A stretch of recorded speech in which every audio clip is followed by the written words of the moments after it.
Hi folks, welcome to Kitchen Tips Online. Buckle up because this is going to be a very fast, no-nonsense video about the new George Foreman dishwasher-safe grill. When I say dishwasher-safe, check this out. The entire grill, including the drip tray, goes right into the dishwasher for easy cleanup. Check out these 5-minute cheeseburgers. That's right, quarter-pound cheeseburgers I cook on this grill in 5 minutes. It takes about 2 minutes for the grill to heat up, and once it does, it only takes 3 minutes to cook 1/4 pound frozen hamburgers. Here's my favorite thing to cook on this George Foreman grill: BLT sandwiches. Simply place the bacon on the cold grill in a weave pattern, then cook it for 5 minutes.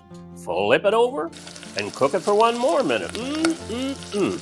Now, we have these George Foreman grills available on our Amazon store for those who want to get one.